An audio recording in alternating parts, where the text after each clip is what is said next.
नमस्कार, मैं हूं अंजना ओम कश्यप और खबरों के इस नए ब्लैक एंड व्हाइट में आपका स्वागत है। नमस्कार, मैं हूं अंजना 2.0 और मेरी तरफ से भी खबरों के इस विश्लेषण में आपका स्वागत है। आज एक सवाल मैं लेकर आई हूं। क्या आपको पता है भारत के आम लोग सबसे ज्यादा टैक्स किस चीज पर देते हैं? क्या मेरी एआई वर्जन तुम्हें इसका जवाब पता है? अंजना, बिल्कुल, मैं इस सवाल का जवाब जानती हूं। भारत के आम लोग सबसे ज्यादा टैक्स पेट्रोल और डीजल पर देते हैं।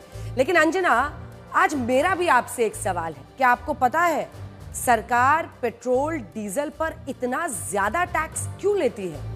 हाँ, बिल्कुल पता है। ये टैक्स नई सड़कें, नए पुल, इंफ्रास्ट्रक्चर के विकास के लिए लिया जाता है।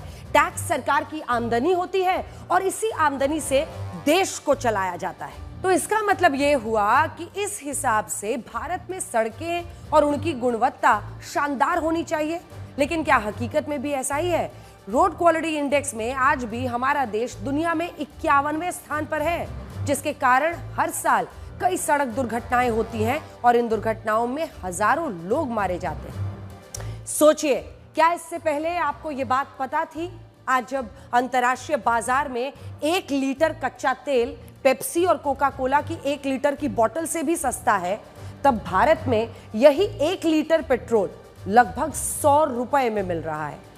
इसका एक कारण यह है कि भारत में पेट्रोल पर 40 से 50% तक टैक्स लगता है और यह टैक्स यूरोप के देशों में लगने वाले टैक्स के लगभग बराबर है। आज हम ये सवाल उठाएंगे कि जब पेट्रोल डीजल पर टैक्स यूरोप वाला लगता है तो हमारे देश की सड़कें यूरोप जैसी क्यों नहीं है। इसके बाद आपको यह बताएंगे कि क्या नए वक्फ कानून का समर्थन करने वाले लोगों की जान अब खतरे में है।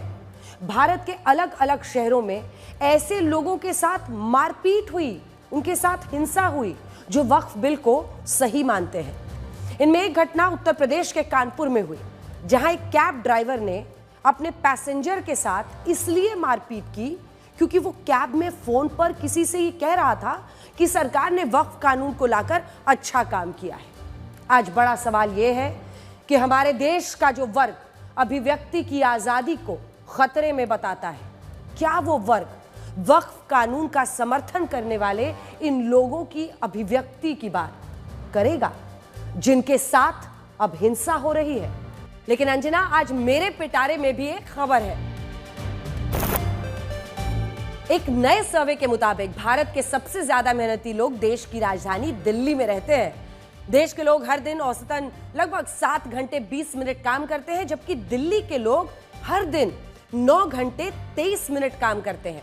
आज हम आपको यह बताएंगे कि क्या भारत के लोग उतनी मेहनत कर रहे हैं जिससे भारत दुनिया की एक बड़ी महाशक्ति बन पाए। आज सबसे पहले हम पेट्रोल डीजल की कीमतों का एक ब्लैक एंड व्हाइट विश्लेषण करेंगे। केंद्र सरकार ने पेट्रोल डीजल पर 2 रुपए प्रति लीटर एक्साइज ड्यूटी बढ़ाई है, जिसे उत्पादन शुल्क भी कहते हैं। यह वो टैक्स होता है जो पेट्रोल डीजल की कीमतों से सिर्फ केंद्र सरकार को मिलता है। अब देखिए, सरकार का कहना है कि इस एक्साइज टैक्स का बोझ आम लोगों पर नहीं पड़ेगा और यह टैक्स पेट्रोलियम कंपनियों को ही भरना होगा। अब इसका मतलब यह हुआ कि आपके राज्यों, शहरों में पेट्रोल डीजल की कीमतें उतनी ही रहेंगी जितनी पहले थी। सरकार ने पेट्रोलियम कंपनियों के लिए इस एक्साइज ड्यूटी को इसलिए बढ़ाया है क्योंकि अंतर्राष्ट्रीय बाजार में कच्चे तेल की कीमतों में बहुत बड़ी गिरावट आई है। एक बैरल कच्चे तेल की कीमत $64 तक पहुंच गई है, जो भारतीय रुपए में अगर आप देखिए तो 5,506 रुपए होते हैं।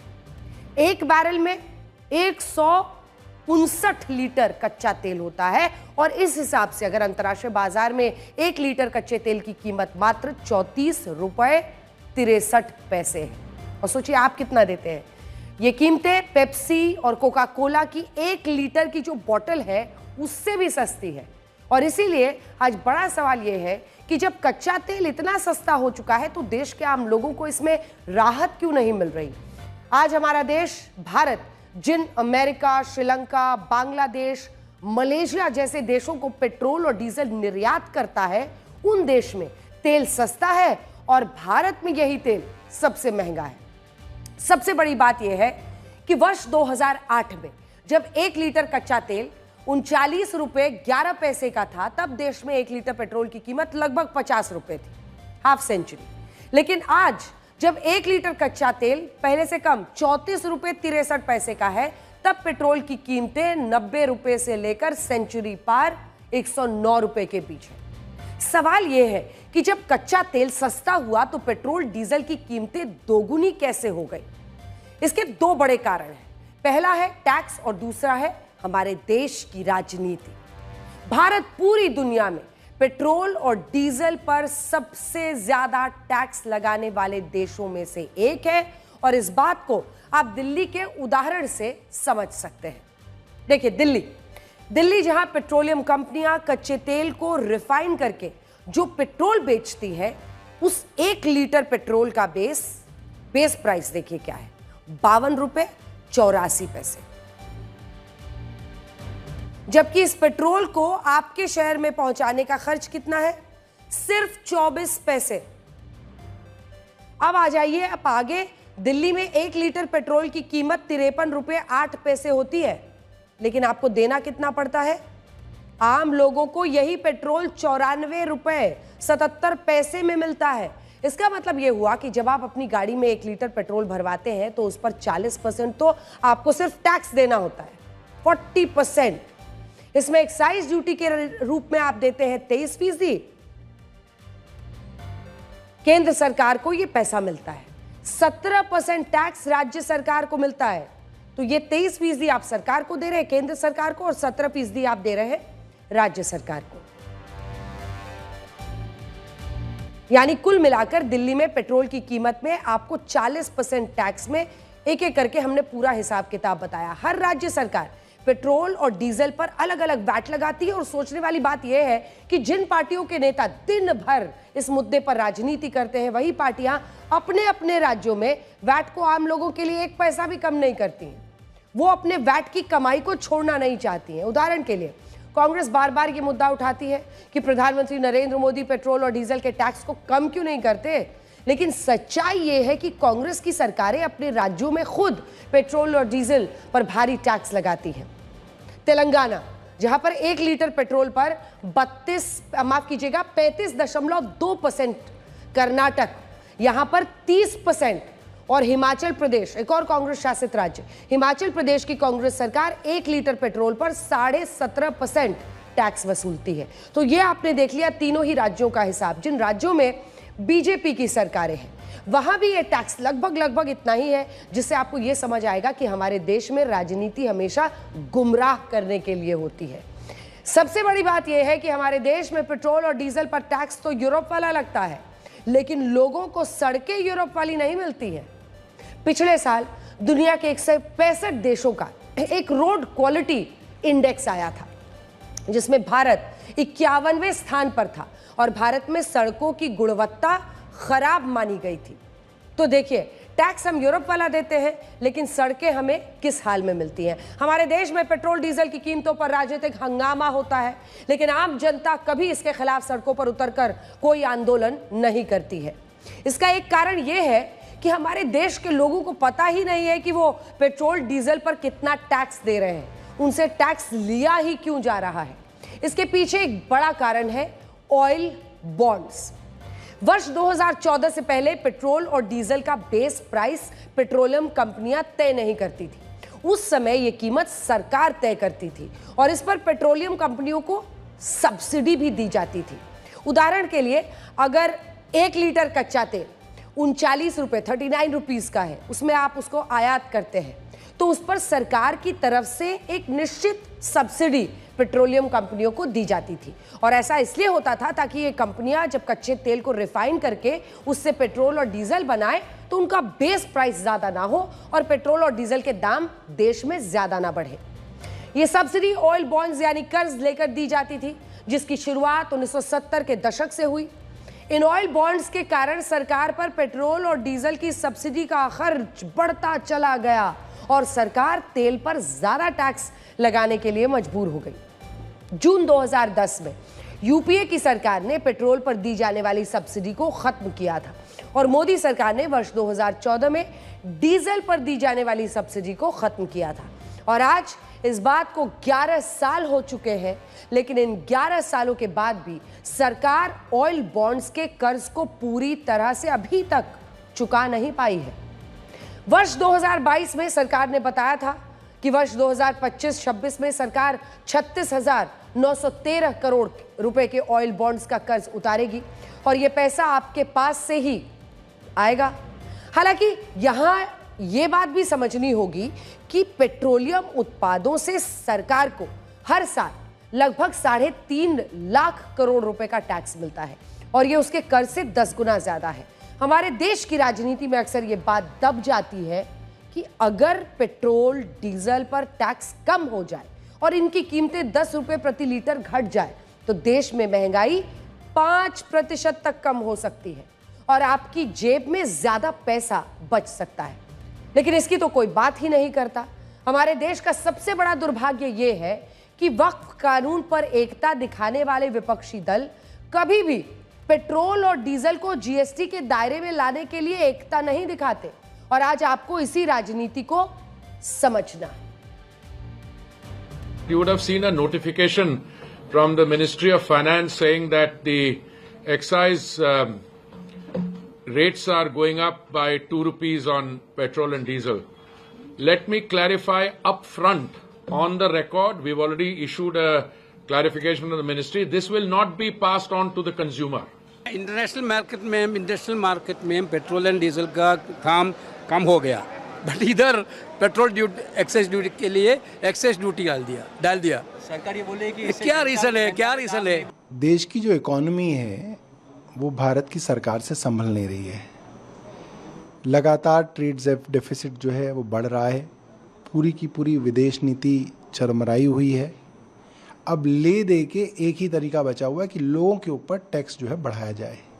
पहले भी महंगाई बढ़ी हुई थी, इस एक्साइज ड्यूटी की वजह से पेट्रोल डीजल के दाम बढ़ेंगे और तमाम चीज़ें जो हैं और महंगी होंगी। लोगों की हालत बेरोजगारी से, महंगाई से पहले ही खराब है, इससे और हालात बिगड़ेंगे। और अब आगे बढ़ते हैं। हमने कल ही आपसे कहा था कि वक्फ कानून के खिलाफ जिस तरह के विरोध की आशंका जताई जा रही है, वैसे विरोध प्रदर्शन अब तक किसी भी राज्य में नहीं हुए, लेकिन ऐसा लगता है कि आज से इसकी भी शुरुआत हो गई है। आज बांग्लादेश की सीमा से लगे पश्चिम बंगाल के मुर्शिदाबाद जिले में एक पैदल मार्च के दौरान हिंसा भड़क गई। तस्वीरें आप देख रहे हैं जिसमें आगजनी भी हुई और हिंसक भीड़ ने पुलिस पर हमला भी किया और ये सारी हिंसा नए वक्फ कानून के विरोध में हुई, जिसमें पुलिस पर भी हमला हुआ और हिंसक भीड़ ने तोड़फोड़ के बाद गाड़ियों में भी आग लगा दी।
विपक्ष कहता है कि वो संविधान की रक्षा करना चाहता है, लेकिन इस हिंसा में कुछ लोगों ने यह भी कहा कि वो भारत के संविधान को नहीं मानते और ना ही वो नए वक्फ कानून का पालन करेंगे।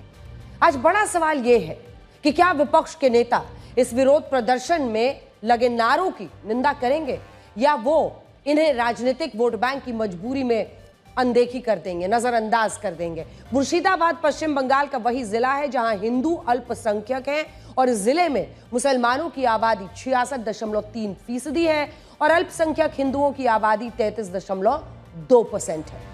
आरोप लगता है कि बांग्लादेश से जो मुसलमान घुसपैठ करके पश्चिम बंगाल के मुर्शिदाबाद में आए, उससे वहां हिंदू अल्पसंख्यक हो गए और अब वक्फ कानून के खिलाफ भी पहली हिंसक घटना मुर्शिदाबाद से ही शुरू हुई है।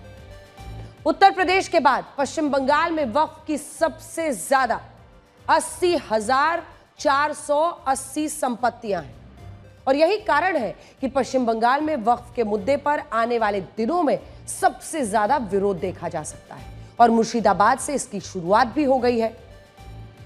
आज आपको ये तस्वीरें भी जरूर याद करनी चाहिए जब 24 नवंबर 2024 को संभल में मुस्लिम समुदाय और पुलिस के बीच टकराव हुआ था। उस दिन जब हिंसक भीड़ ने संभल की पुलिस पर पत्थर बरसाए थे और पुलिस ने भी दंगाइयों पर कार्रवाई की थी, तब यह कहा गया था कि ये पुलिस बीजेपी की है और बीजेपी ने ये दंगे कराए और हिंसा करने वाले मुसलमानों की कोई गलती नहीं है। लेकिन आज हमारा सवाल यह है कि जब पश्चिम बंगाल में वक्फ कानून का विरोध करने वाली भीड़ ने पुलिस पर हमला किया और पुलिस ने हिंसक भीड़ पर कार्रवाई की, तो क्या इस पुलिस को भी किसी एक पार्टी का बताकर हिंसा करने वाले लोगों को सही ठहराने की कोशिश की जाएगी? यह भारत का दुर्भाग्य है कि यहां धर्म, जाति और राजनीतिक मुद्दों को लेकर कई विरोध प्रदर्शन होते हैं, लेकिन कभी साफ हवा, साफ पानी, अच्छी सड़कें, टैक्स के सही इस्तेमाल को लेकर समाज के किसी भी वर्ग से कोई आवाज नहीं उठती और आज भी यही हो रहा है। हालांकि आज भारत के लोग चाहे तो वो इटली के लोगों से काफी कुछ सीख सकते हैं। इटली की राजधानी रोम में एक बड़ा विरोध प्रदर्शन हो रहा है जिसमें 10,000 से ज्यादा लोगों ने हिस्सा लिया। ये लोग यूरोपीय यूनियन और इटली की सरकार से ये मांग कर रहे हैं कि उन्हें नए हथियार और मिसाइल खरीदने पर ज्यादा पैसे खर्च नहीं करने चाहिए, बल्कि उन्हें इन पैसों से नए अस्पताल और अच्छे स्कूल बनाने चाहिए। ये मांग भी तब जब वर्ष 2023 के हेल्थ सिस्टम्स इंडेक्स में यही देश इटली की स्वास्थ्य सेवाएं दुनिया में 17वें स्थान पर है और WHO के मुताबिक तो इटली के पास दुनिया का दूसरा सबसे अच्छा हेल्थ इंफ्रास्ट्रक्चर और अस्पताल है। सोचिए, स्वास्थ्य सेवाओं को लेकर ऐसे विरोध प्रदर्शन भारत में होने चाहिए थे, जहां पहले ब्रिटेन की फर्जी डिग्री दिखाकर डॉक्टर बने एक व्यक्ति ने 7 लोगों की जान ले ली और फिर पुणे में एक गर्भवती महिला की इसलिए मौत हो गई क्योंकि उसके इलाज के पैसे अस्पताल में जमा नहीं हुए थे। लेकिन हमारे देश के बहुत सारे इन घटनाओं से विचलित तक नहीं हुए लोग, जबकि इटली में जहां दुनिया के सबसे अच्छे अस्पताल हैं, पहले से हैं, वहां और अच्छे अस्पतालों के लिए लोग सड़कों पर निकले हैं विरोध प्रदर्शन करने।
Per chi trasmettete? Allora io per un attimo in diretta sulle mie pagine.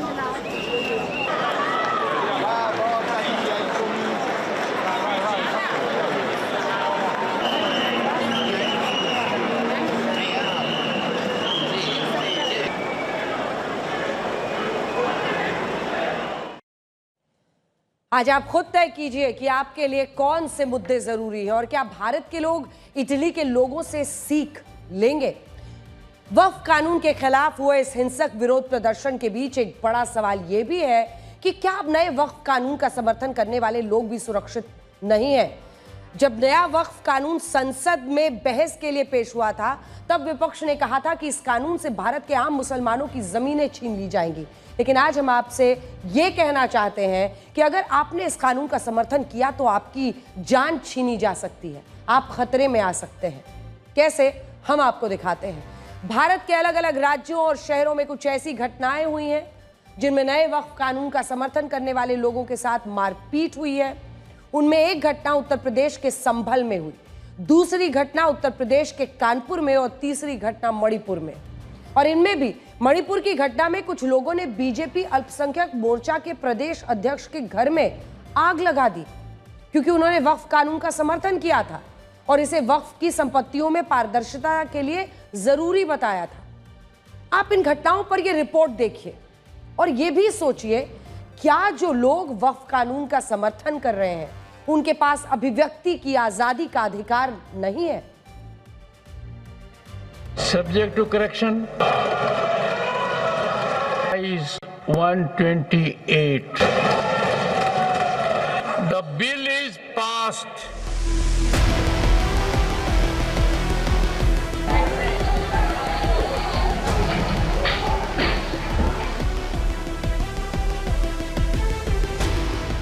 नया वक्फ कानून अमल में आ गया, लेकिन अभी तक ये कुछ लोगों के गले नहीं उतर रहा है। नए वक्फ कानून से तिलमिलाए कुछ लोग हिंसा, आगजनी और मारपीट पर उतर आए हैं। क्या संभल, क्या कानपुर और क्या मणिपुर, उत्तर प्रदेश से उत्तर पूर्व तक वक्फ कानून से बौराए लोग देश के कानून को ठेंगा दिखा रहे हैं। कानपुर में एक रिटायर्ड कर्नल एक कैब में जा रहे थे और इस दौरान फोन पर किसी से बात करते हुए वो वक्फ कानून की तारीफ कर रहे थे। आरोप है कि कैब को चला रहा ड्राइवर वासिफ इस बात से भड़क उठा और सेना के पूर्व अधिकारी से गाली गलौज करने लगा।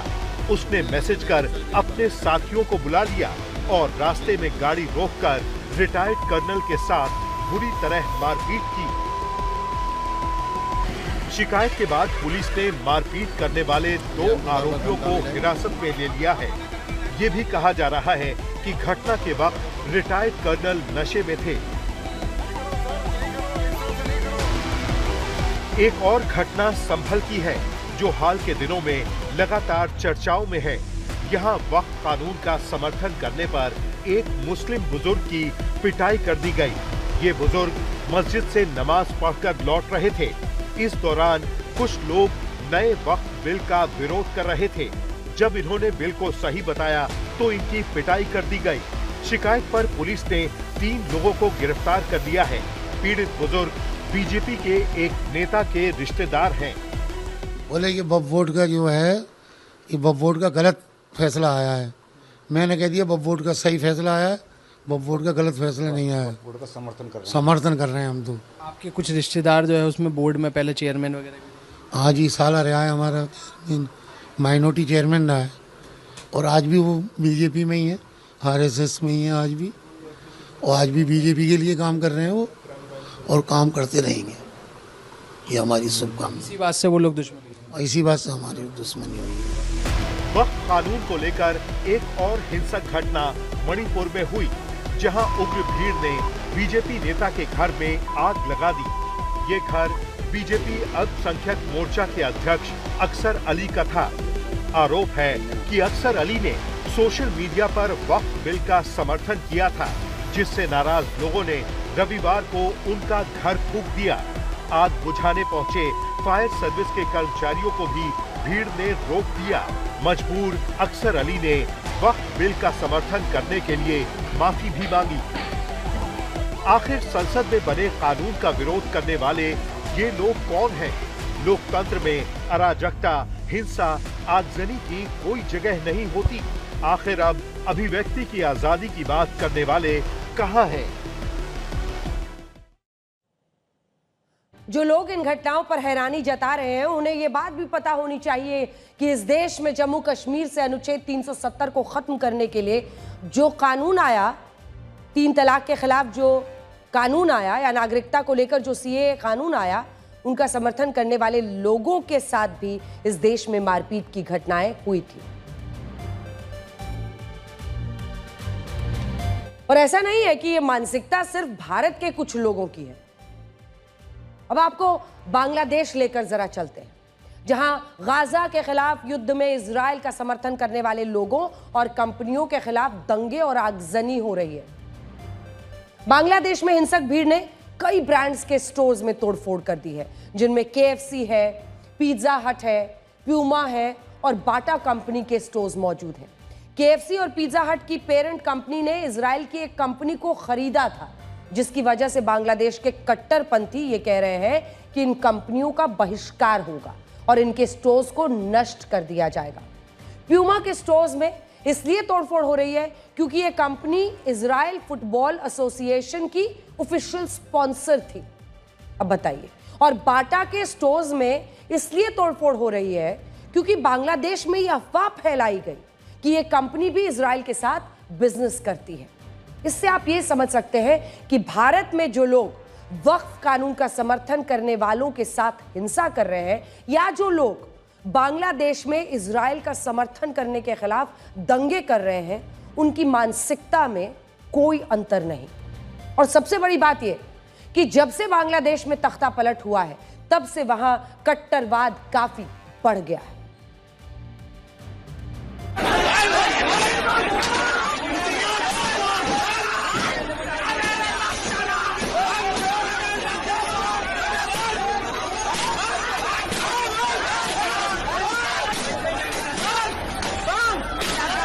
আমাদের দেশে মানুষ ইসলামের নাম বলে দোকান লুটপাট করতেছে, যেটা কোনোদিন ইসলামের শিক্ষা ছিল না। সবাই দোকান লুটপাট করতেছে। এখানে প্রকৃত মুসলিম একজনও নাই, সবাই চোর। এখানে বাটার দোকান ভেঙে মানুষ সব পণ্য নিয়ে যেতেছে।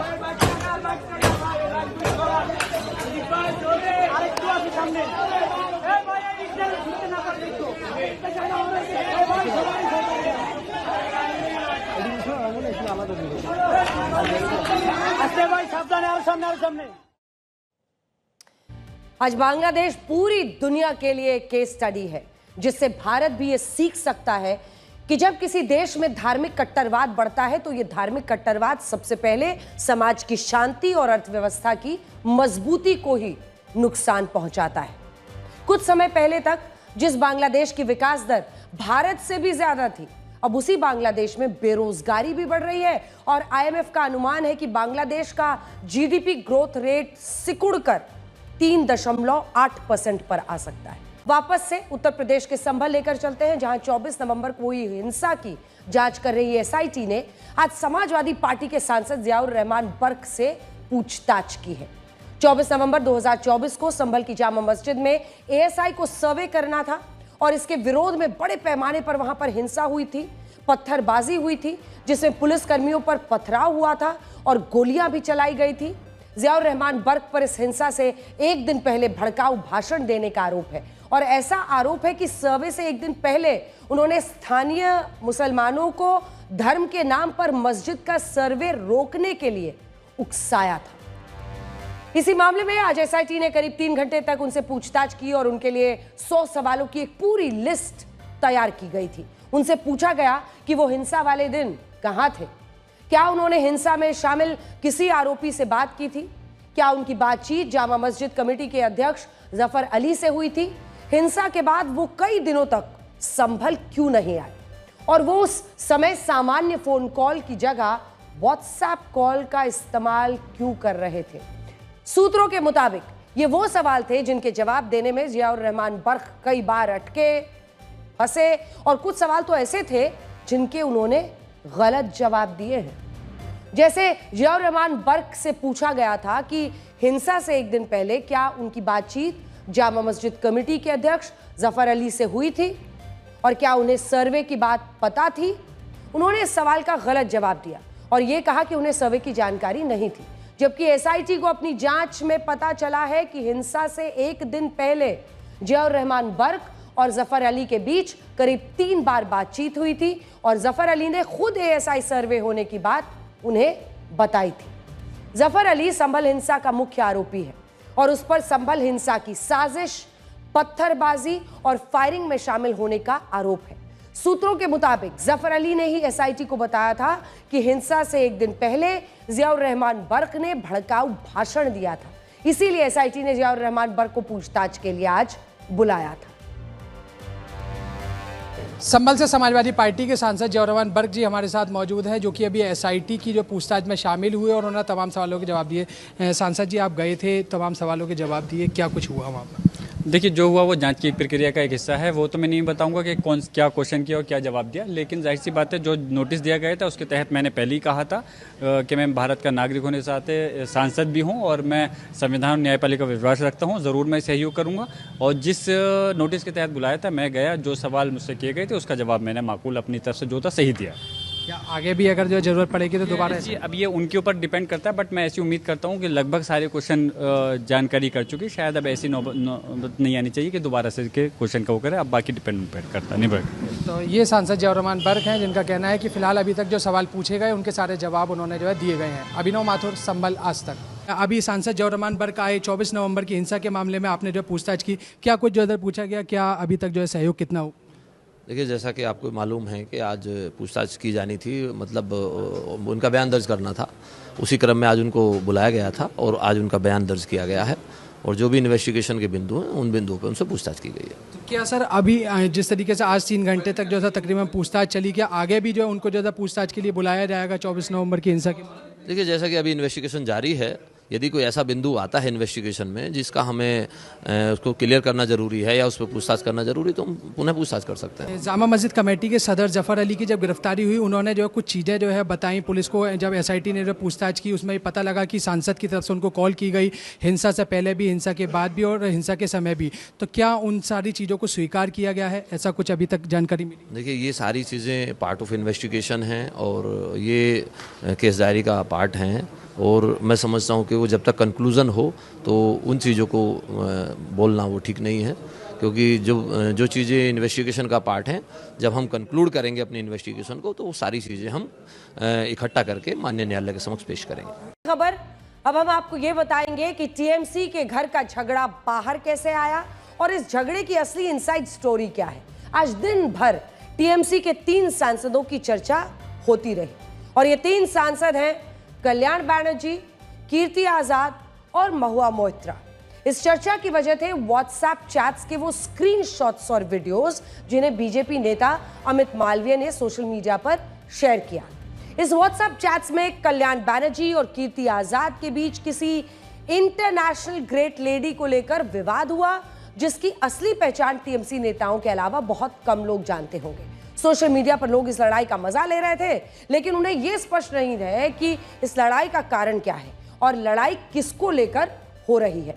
उसे समझने के लिए हम सबसे पहले आपको वो वायरल चैट दिखाना चाहते हैं जिसमें कल्याण बनर्जी और कीर्ति आजाद के बीच बहस हो रही थी और कल्याण बनर्जी इस चैट में काफी भड़के हुए थे।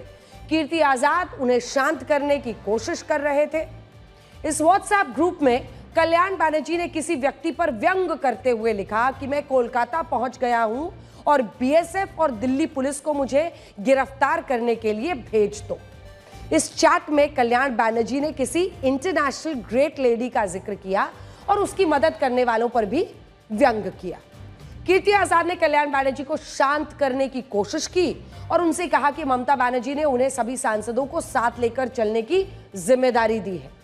इस बात पर कल्याण बनर्जी भड़क गए। उन्होंने कीर्ति आजाद को बीजेपी से निकाला गया नेता बताया। इस पूरे विवाद में लोगों का सवाल यह था कि वो इंटरनेशनल ग्रेट लेडी कौन है जिसका जिक्र कल्याण बनर्जी अपने मैसेजेस में कर रहे थे। हमें सूत्रों से जो जानकारी मिली है उसके मुताबिक वो महिला महुआ मोइत्रा हो सकती हैं और इस लड़ाई की शुरुआत 4 अप्रैल को चुनाव आयोग के ऑफिस से हुई थी। टीएमसी के सभी सांसद इस दिन चुनाव आयोग को एक मेमोरेंडम देने के लिए गए थे और ये जो मेमोरेंडम नकली वोटर्स के खिलाफ एक शिकायत थी जिस पर उन्हीं लोगों के हस्ताक्षर थे जिन्हें कल्याण बैनर्जी ने हस्ताक्षर करने के लिए कहा था, क्योंकि कल्याण बैनर्जी संसद में टीएमसी के चीफ व्हिप है। अब देखिए, इस मेमोरेंडम में महुआ मोइत्रा का नाम शामिल नहीं था और कल्याण बैनर्जी ने उन्हें चुनाव आयोग आने के लिए नहीं कहा था, लेकिन महुआ मोइत्रा फिर भी चुनाव आयोग पहुंच गई थी। हमारे पास इस मेमोरेंडम की एक कॉपी है और इसमें महुआ मोइत्रा का नाम शामिल नहीं है। तमाम नाम और हस्ताक्षर देख लीजिए। चुनाव आयोग में कल्याण बैनर्जी और महुआ मोइत्रा आमने सामने आए तो इस मुद्दे पर दोनों के बीच झगड़ा शुरू हो गया और सूत्रों का यह कहना है कि कल्याण बैनर्जी के व्यवहार से महुआ मोइत्रा इतनी आहत हुई कि उन्होंने पुलिस स्टेशन में शिकायत करने की धमकी तक दे दी। मीडिया की वजह से टीएमसी सांसदों ने दोनों नेताओं को शांत करवा दिया, लेकिन इस झगड़े के अलग अलग वीडियो वायरल हो गए और इन वीडियोस को आप देख भी सकते हैं और इतना जरूर समझ सकते हैं कि किसी घर के बेहदी ने ही ये सब लीक किया है। Pleading with you all. I'm pleading with you all. अरे 13 नंबर सब एमपी है सर, हम लोग मेरा एमपी है। सबको बोलते होंगे अरेस्ट करोगे। हाँ 30 I can share that please. मोहिरा बोले show one please मोवा छोटा बोला अरेस्ट करोगे। मीडिया हो जाएगा होग ना मीडिया আমি তো চাই মিডিয়া হোক तो कत बड़ा अशुभ हमारे करिए ग्रुपिंग में जब होगा तब हम भी कुछ करेंगे देखता है करिए करिए but I will not allow to do any illegal work we are not coming for any private agency है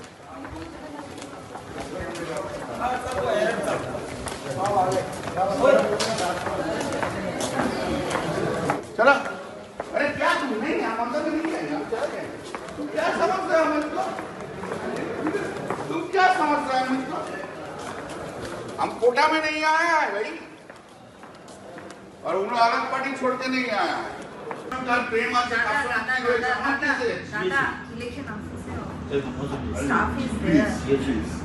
बाकी दिन तुम हमसे झगड़ा करो हम छेड़ो if you start you have to I will finish no if you start you are a senior MP you know no if you start I will finish it please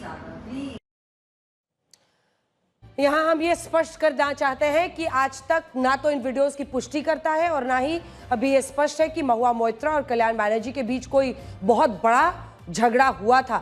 ये सारी कहानी इन व्हाट्सएप चैट्स और videos के आधार पर बताई जा रही है जिन्हें बीजेपी ने जारी किया है, लेकिन हाँ इन लड़ाई और इन वीडियोस के बाद कल्याण बैनर्जी ने सामने आकर अपनी तरफ से प्रतिक्रिया जरूर दी है। बीजेपी का आरोप है कि कल्याण बैनर्जी और महुआ मोइत्रा के बीच पिछले काफी समय से एक तरह का शीत युद्ध चल रहा है और ममता बनर्जी इन दोनों में सुलह कराने के लिए कोशिशें कर रही हैं, प्रयास कर चुकी हैं।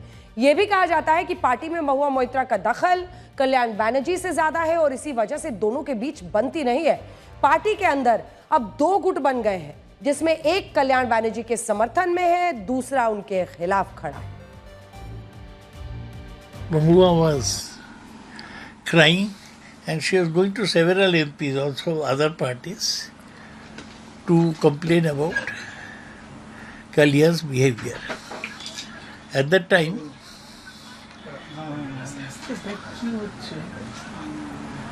please carry on.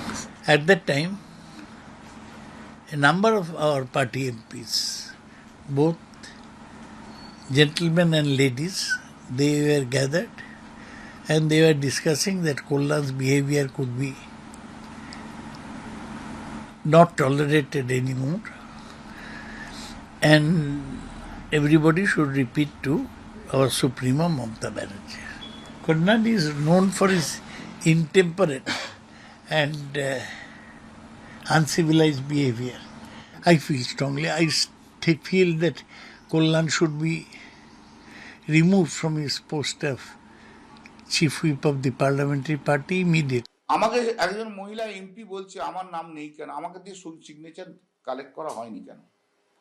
নেওয়া হয়নি কেন? আমরা যার ইনস্ট্রাকশন সেই অনুযায়ী আমি কাজ করেছি। ইনস্ট্রাকশনের বাইরে তো আমি কাজ করবো না, নাম নিয়ে আমি কি করব? শুধু যে সমস্ত এমপিদের থাকতে বলা হয়েছে তাদের মেসেজ পাঠিয়ে দিয়েছি। এখন তারা যে এতে আসবে সেটাও আমি জানতাম না, সেটাও আমাকে কখনো কমিউনিকেট করেনি। দেন সি সাউটেড দ্যাট যে ডেলিভারেটলি আমাকে সিগনেচার করে না। আমার ডোন্ট কোয়ার্ড উইথ মি, আমার সঙ্গে ঝগড়া করো না। Then she was shouting at a top level, I was also shouting, no doubt about. In the meantime সেই ভদ্রমহিলা দৌড়ে চলে গেলেন বিএসএফ কে গিয়ে বলছে arrest my MP, arrest me.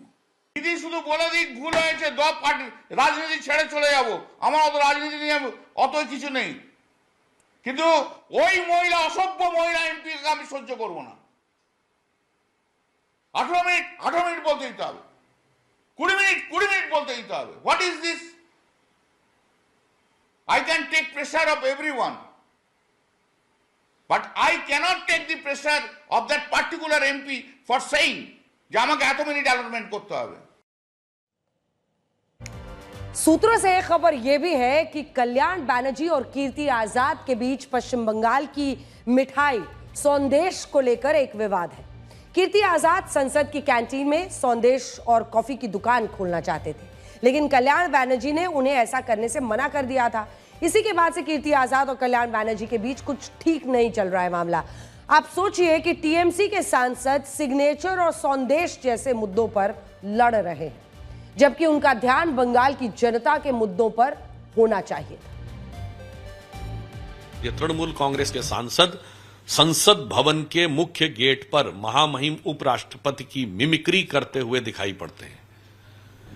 इस पार्टी के सांसद वक्फ बोर्ड के लिए बनी जेपीसी में भारत के इतिहास में शायद इकलौता उदाहरण होगा कि जब चेयरमैन को बोतल फेंक कर मारने जैसा कृत्य करते हुए दिखाई पड़ते हैं, और अब संवैधानिक संस्था चुनाव आयोग में जाकर एक दूसरे के बारे में इस प्रकार की हरकत करते नजर। ऐसा विश्लेषण करेंगे जो भारत के लोगों की काम करने की क्षमता और कामकाज पर खर्च किए जा रहे समय से जुड़ा हुआ है।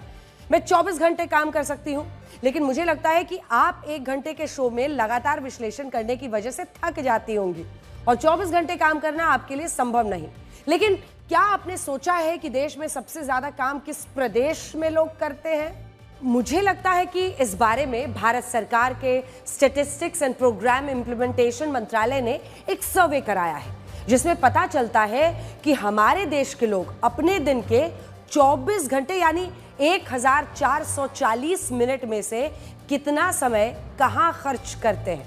बिल्कुल अंजना, इस सर्वे में एक बहुत बड़ा सरप्राइज भी है, और वो दिल्ली के लोगों की मेहनत से जुड़ा है। आप आश्चर्य में पड़ जाएंगी कि कामकाज और रोजगार से जुड़ी गतिविधियों पर सबसे ज्यादा समय दिल्ली वाले खर्च करते हैं। ये वही लोग हैं जिन्हें कई बार फ्री की योजनाओं को समर्थन देने वाला या फिर मुफ्त की रेवड़ी पसंद करने वाला कहा गया है। लेकिन आपको बता दूं कि दिल्ली के लोग कामकाज से जुड़ी गतिविधियों पर दिन में औसतन 563 मिनट खर्च करते हैं, और ये समय होता है लगभग 9.5 घंटे, जो कि देश में सबसे ज्यादा है। जबकि नागालैंड के लोग कामकाज और रोजगार से जुड़ी गतिविधियों पर सबसे कम 329 मिनट यानी लगभग 5.5 घंटे खर्च करते हैं। बिल्कुल, दिल्ली के लोग कामकाज के मामले में राष्ट्रीय औसत से भी आगे हैं। द टाइम यूज सर्वे 2024 के मुताबिक भारत के लोग 440 मिनट यानी लगभग 7 घंटे 20 मिनट रोजगार, नौकरी या जो भी व्यवसाय है उससे जुड़ी गतिविधियों में खर्च करते हैं, और दिल्ली के लोग इससे 2 घंटे ज्यादा कामकाज पर खर्च करते हैं। इस मामले में दिल्ली के बाद गोवा दूसरे स्थान पर है, जहां रोजगार से जुड़ी गतिविधियों पर लोग 8.5 घंटे खर्च करते हैं। भारत सरकार ने इस तरह का पहला सर्वे साल 2019 में किया था, और दूसरा सर्वे पिछले साल 2024 में हुआ। इससे गरीबी, जेंडर इक्वालिटी और मानव विकास की स्थिति को समझने में मदद मिलती है। अमेरिका और यूरोप जैसे देश इस तरह के सर्वे बहुत पहले से करा रहे हैं। इस सर्वे में भारत के 1,39,000 परिवार और 6 वर्ष से ज्यादा उम्र के 4,54,000 लोग शामिल थे। और देखिए, कामकाज के मामले में हमें महिलाओं और पुरुषों की स्थिति भी समझनी चाहिए। कामकाज का राष्ट्रीय औसत 7 घंटे 20 मिनट का है।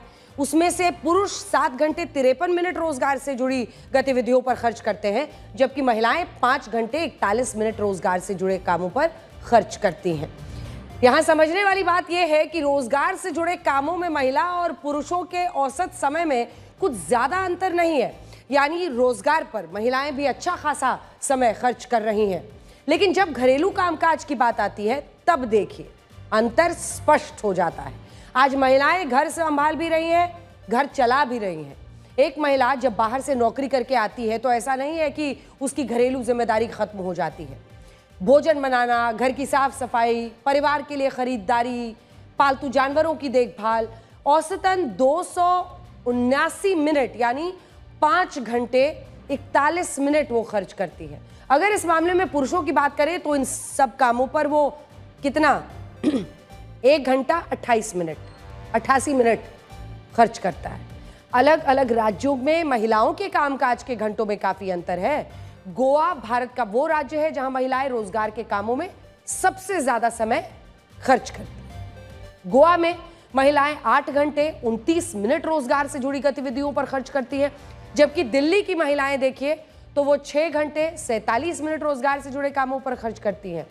वहीं बिहार और उत्तर प्रदेश में अगर आप देखेंगे तो महिलाएं रोजगार के कामों पर सबसे कम समय खर्च करती हैं।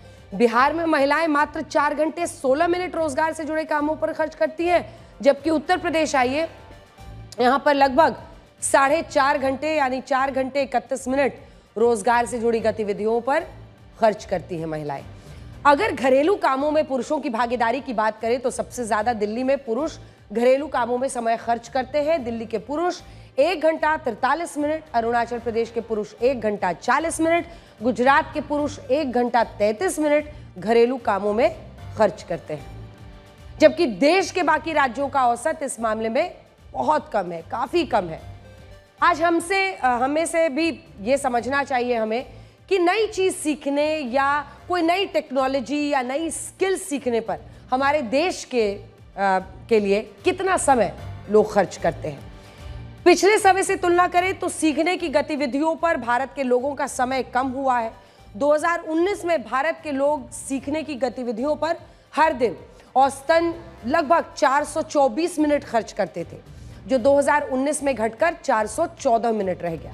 सीखने की गतिविधियों में सबसे ज्यादा 465 मिनट आंध्र प्रदेश के लोग खर्च करते हैं, उसके बाद तमिलनाडु के लोग 462 मिनट और दिल्ली के लोग 456 मिनट नई चीज सीखने में खर्च करते हैं। अगली खबर और आखिर में हम महान स्वतंत्रता सेनानी मंगल पांडे को श्रद्धांजलि देंगे। आज ही के दिन 8 अप्रैल 1857 को अंग्रेजों के खिलाफ पहली गोली चलाने वाले मंगल पांडे को फांसी दी गई थी। और यह बात बहुत कम लोगों को पता है कि जब स्थानीय जल्लादों ने मंगल पांडे को फांसी देने से मना कर दिया था, तब इसके बाद कोलकाता से 4 जल्लादों को बुलाकर उन्हें फांसी की सजा दी गई थी। इसी के साथ वीर सावरकर पहले ऐसे स्वतंत्रता सेनानी थे जिन्होंने मंगल पांडे की शहादत को इतिहास के पन्नों में दर्ज किया और 1857 के विद्रोह को अंग्रेजों के खिलाफ भारत का पहला क्रांति बताया। इस पर वीर सावरकर ने 1857 का स्वातंत्र्य समर नाम से पुस्तक लिखी थी, जिसे अंग्रेजों ने प्रकाशन से पहले ही बैन कर दिया था। मंगल पांडे के विद्रोह की सबसे बड़ी थी वो कारतूस जिसमें बंदूक में लोड करने से पहले दांत से काटना होता था, और ये कारतूस ऐसे थे जिनमें गाय और सुअर की चर्बी का इस्तेमाल होने की बात कही जाती थी। जब ब्रिटिश अधिकारियों ने भारतीय सिपाहियों को इन कारतूस को दांत से काटने के लिए मजबूर किया, तब विद्रोह भड़क गया और कुछ सैनिकों ने बैरकपुर में एक टेलीग्राफ दफ्तर को जला दिया। ब्रिटिश अफसरों के घरों पर आग लगे तीर छोड़ दिए। इस विद्रोह में अंग्रेजों पर पहली गोली मंगल पांडे ने ही चलाई थी, और ये बात बहुत कम लोग जानते हैं कि मंगल पांडे भगवान शिव और भगवान हनुमान के बहुत बड़े भक्त थे, और उन्होंने विद्रोह से पहले लगातार भगवान हनुमान और भगवान शिव की अर्चना भी की थी। और कड़वा सच ये है कि आपकी तारीफ करने वाला आपकी स्थिति देखता है, लेकिन परवाह करने वाला आपकी परिस्थिति देखता है।